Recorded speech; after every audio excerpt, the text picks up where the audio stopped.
Well, in my steak cooking video the other day, I mentioned I'd be cleaning this thing up, and so I am. And in all reality, the timeline here is my cook stove has only had enough time to cool down. The pan is definitely not hot. Even the burner is not hot. That's what my pan looked like after cleaning the steak. And so what I thought I would do here is just walk through my process of cleaning cookware, my cast iron. I've got this pan that was just used within the last hour and a half. Then I've got another pan that what I do with my flat bottom frying pans a lot of the time is I will, after getting done with something, rather than cleaning it all out and all that stuff, I'll just throw the entire thing in the refrigerator.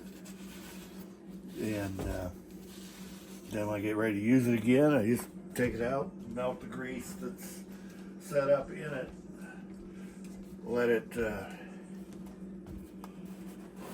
just use the pan, and it saves me quite a bit of time and effort. This particular pan is kind of a stinker to keep clean, okay? So, obviously here, it's rough enough from what I've just cooked in here that I do need to clean it. So I'm going to turn this back on here. And for this part of it, can you see that knob on the stove? No, you can't. Now you can. I'm going to go ahead and turn it all the way up on high. Okay, this will take, it usually takes about a minute and a half for, if I turn it up on high, for it to get hot enough to do what I'm about to do here. Where's my lid? Here's my lid. And away we'll go. And here's the pan there. Here's the other pan that we're going to rework, the frying pan. Yeah, you can see both of those now. This lid is something I picked up from a Goodwill store, and I use it. I abuse it more than I use it. Obviously, that's cast aluminum, not cast iron, and it serves as a nice, light, but yet heavy-duty lid for my cast iron as I'm cooking with it. I've got a single layer stainless lid here someplace too. Matter of fact, where is that? Let me check something here. Sometimes it ends up in the refrigerator. Oh yeah, there it is. I've got another frying pan in there. Yeah, we'll work with that some other time.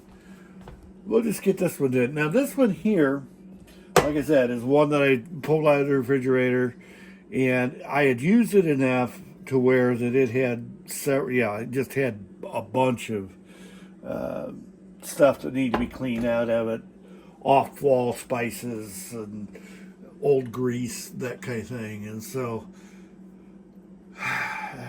sadly, we all, no matter how well we cook up, unless we spend a couple hours a day doing dishes and cleaning stuff up, we all come to these places where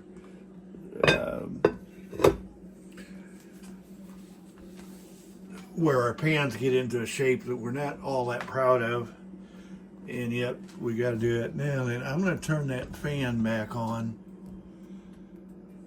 Otherwise, this is going to get ugly for me here. You don't have to worry about it, but I do. Okay, so you see that steaming. Remember how when I was getting ready to see if the thing will cook, I just splattered a little bit of water in there. This is gonna get ugly.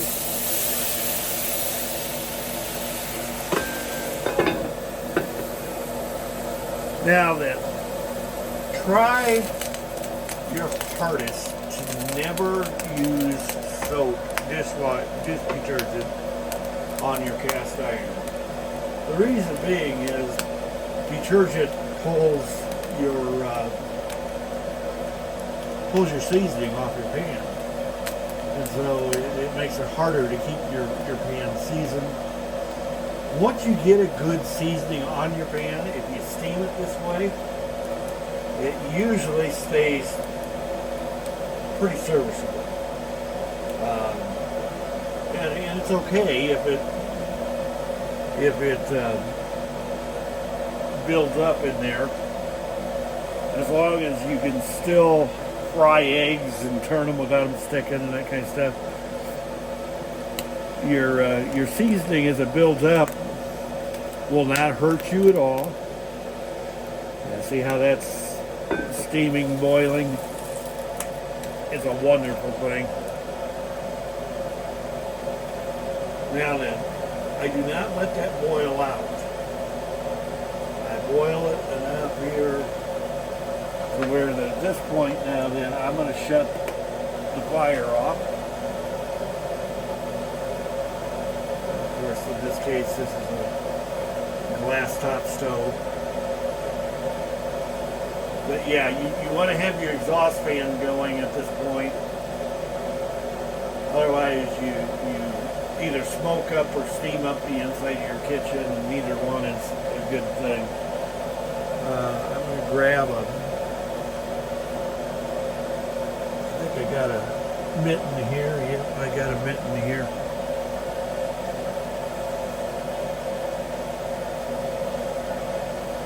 Somebody's going to tell me that I'm using this backwards. I am. No, I'm going to use it the right way. Now, again, this ribbed pan is a Wagner. So also is that 10-inch frying pan there. These are both good quality cast iron pans. Now,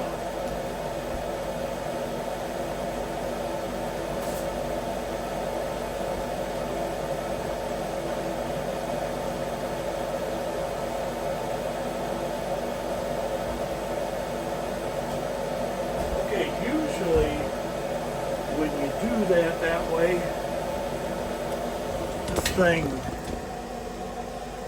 this thing comes along to where just from your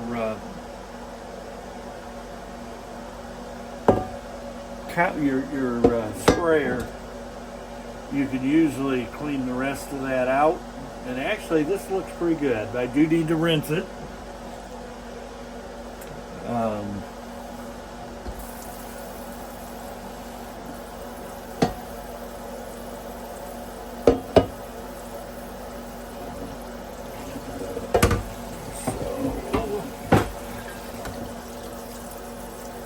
Now, I do not have the strongest water pressure here.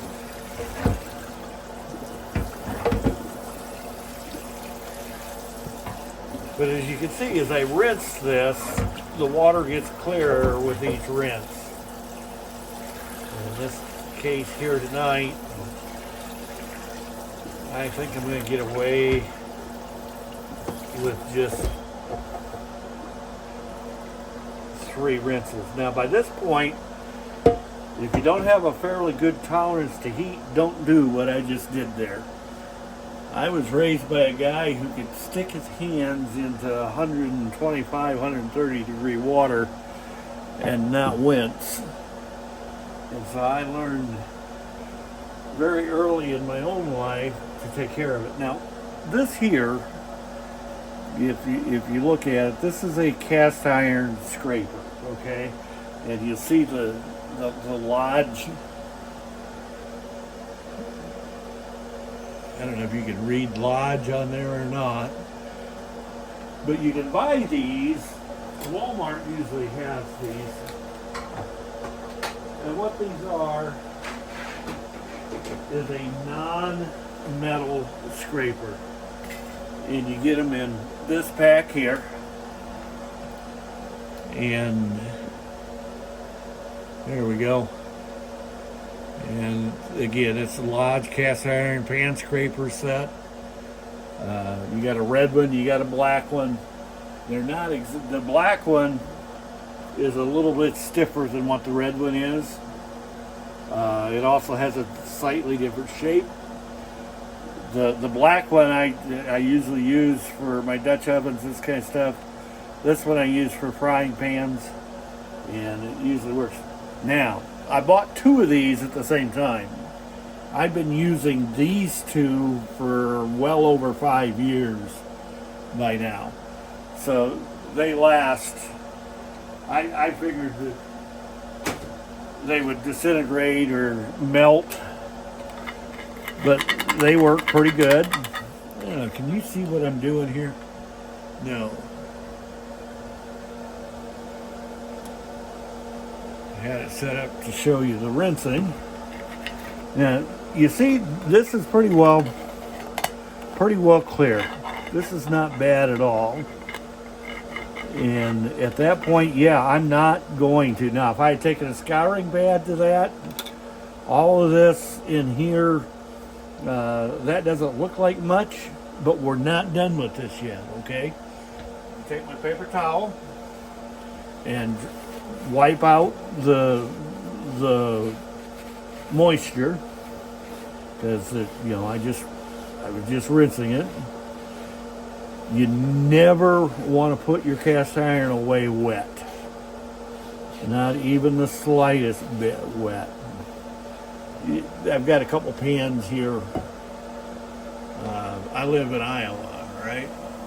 And if they have any water on them at all, they begin to rust a little bit.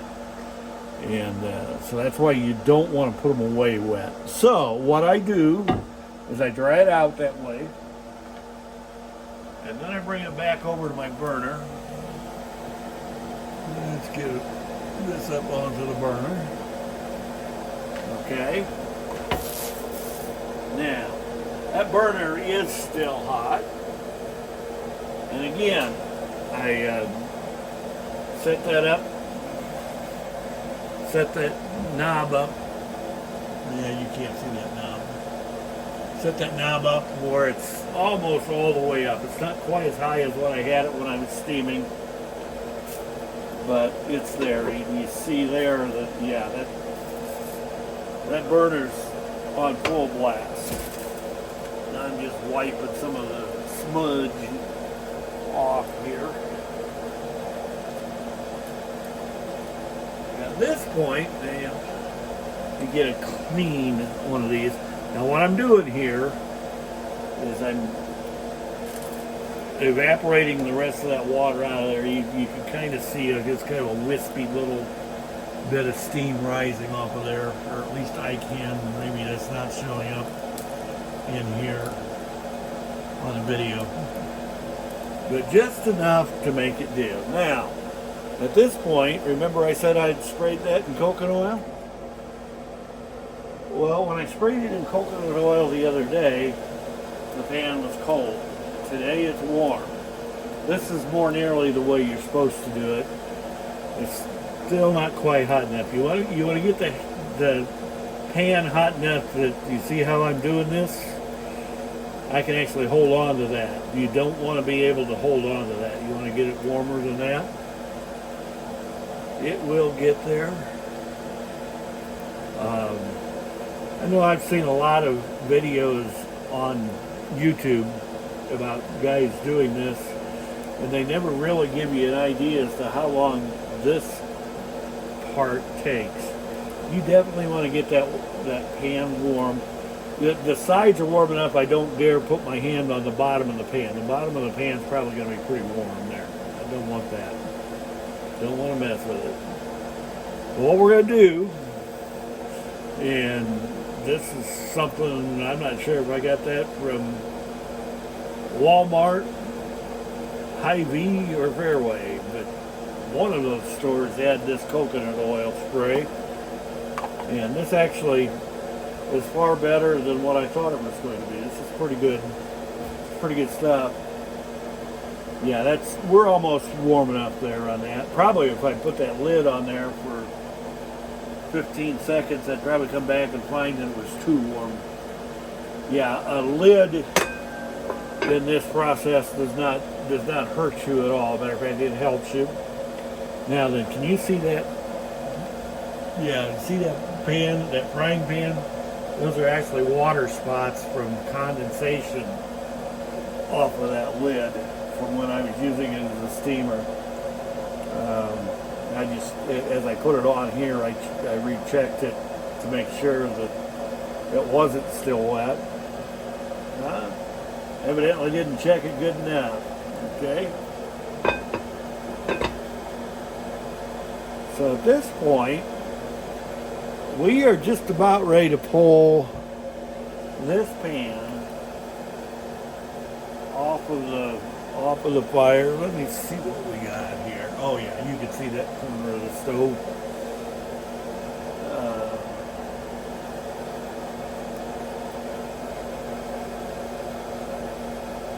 Yep, good enough. Okay, that's still raised. That's actually smoke. That's not steam. Okay, so you've got it smoking.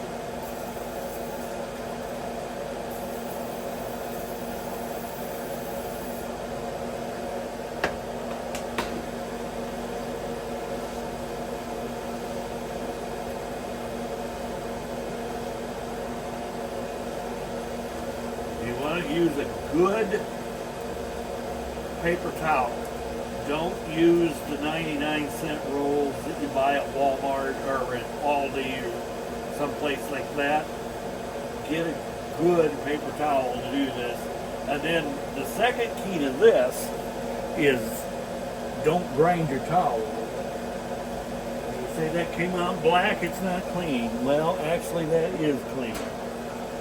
We're going to leave it. Okay, now then, you see how my fire is still raging? That's good. It's warm, the handle is cool enough I can use it. You do want to scrape all your lint out of there and dump it. Let me see if I can grab this, because we're about to do something that a lot of people don't tell you to do, but I am convinced that this is necessary.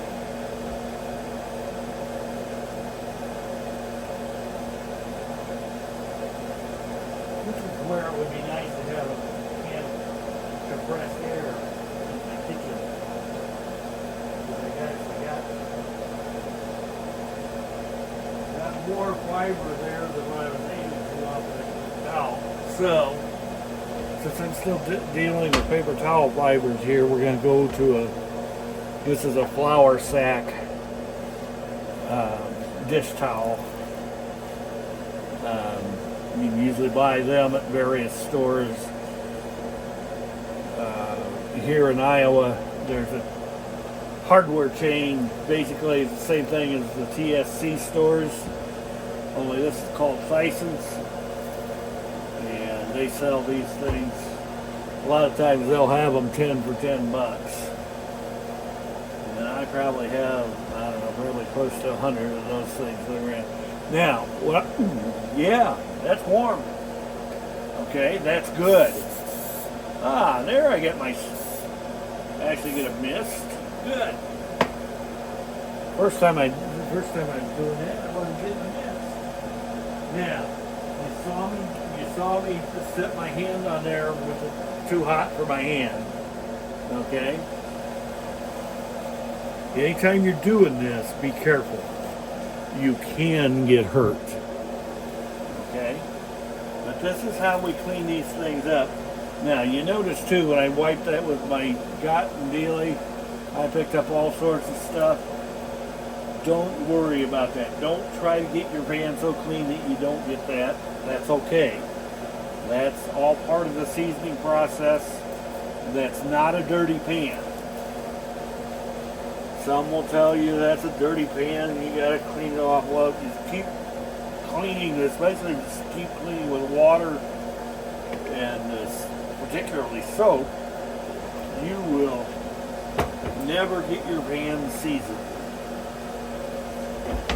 Now then, now I've got a hot pan here, right? I do not have my oven heated, but here's what I do with my hot pan. Go right into the oven and away we go. Okay, we are going to, and you see, I rinsed this out, and in rinsing it out, I begin to get a little bit of rust. And that's because I also ran a little bit of soap in there. You really don't want to run soap in your pots, in your cast iron pans at any time. I thought I had my dish rag wiped out pretty good and had that eliminated, but obviously I was wrong. Now, you notice as I'm rubbing this with a paper towel that some of the spots are darkening right back up. What's going on there is it's pulling old seasoning out of the pores and making it work. Now, this shouldn't take long for this to warm up either. Let's put the lid on there. And then, just to make sure we didn't get any paper towel lint in there. Paper towel lint is not your friend. Cotton cloth lint is not your friend. But it's the same process here. You get the pan hot. We're not quite hot enough yet. And this is a number 8 Wagner. I think you can see the Wagner insignia on there.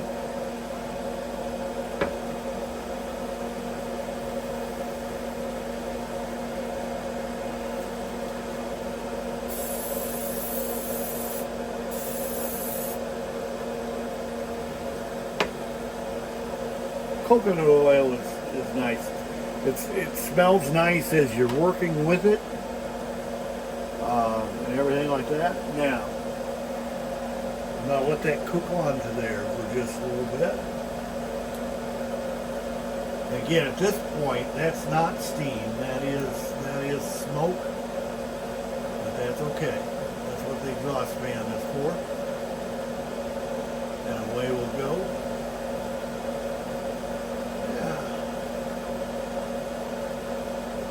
Looking pretty good. I am about, and again, each time I do this, I always get a clean paper towel. Now, what paper towel do I use? I said buy a good one. I get the regular unembossed, non-embossed Viva. I like Viva towels for a lot of reasons. And Bounty, even Bounty seems to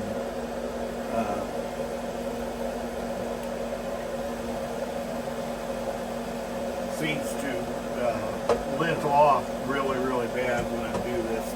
These usually don't do too bad. Okay, now this handle is not hot.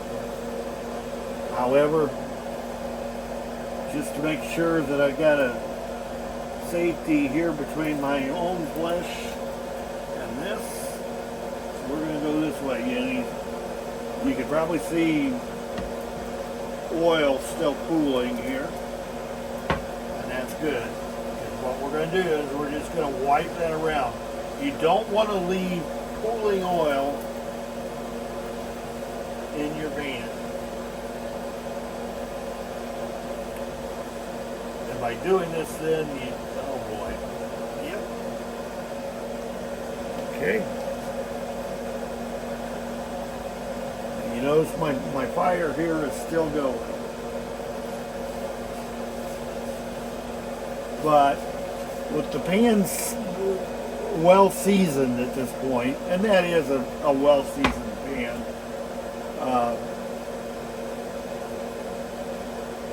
with your pan well seasoned, that comes out to be pretty neat. I was surprised that I saw it off. And the same thing here now with this. Take it, let that heat. Ooh, that's warm. Yeah, that's warm enough to do what it needed to do on the other side for sure.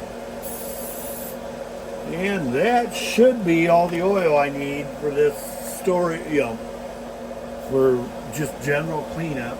Now, do you have to do that after every use? Not if you keep good close watch on your pan. It's probably been, I don't know, probably 10 heat cycles on that pan since I've done a deep re-season on it. And that's not the pan's fault. That's the owner operator's fault. These pans work real nice. I like them a lot. Okay, well, I'm going to shut that off. I'm going to try to let this thing cool down a little bit. I'm going to let that outside cook just a little bit. And then we'll let this thing cool back down again. And that's going to take an hour, hour and a half. I'm not going to make you sit through all that. But I'm going to go ahead and clean off the stove here. I'll show you how I clean my glass top stove yet in this video. So at this point here, I wipe the excess off of here.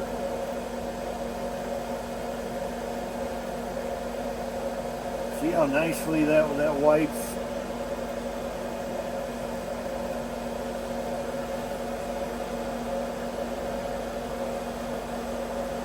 And again, I'm working directly right over that hot spot on my stovetop. So that's ugly. Now, I do want to show you that here. Now, again, just like I did with the other pan, at that point, that pan's too hot, especially if you got kids or something like that sitting around your kitchen. Get these things in the oven, let them cool down at their own pace, and those pans will last you forever.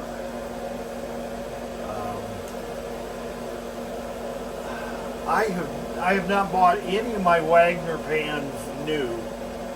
I got that ribbed pan, I got that 8-inch or number 8 deal, and then I've got a Dutch oven over there. I got them all used. I've had them, oh my goodness, I've had them over 10 years. And when I get them cleaned up this way, that they still look as good today as what they did when they were new. Someday here, not in this video, but someday here, I'll bring you back and we'll deal with the rust that I showed you on these other pans and go from there. Well, I'm going to let that cool down, and we'll bring you back and show you how to clean up the glass top range. You know, I changed my mind. I just realized I got right at a half hour in that first clip, and I usually do one shoot videos, so away we go. So I'm going to wind this one up, and we'll come back and do the glass top range here after it cools down, and do that in a completely different video. Is that okay? Hope so. Thanks for watching, and we'll show you some more as we go here. Thanks. Bye-bye.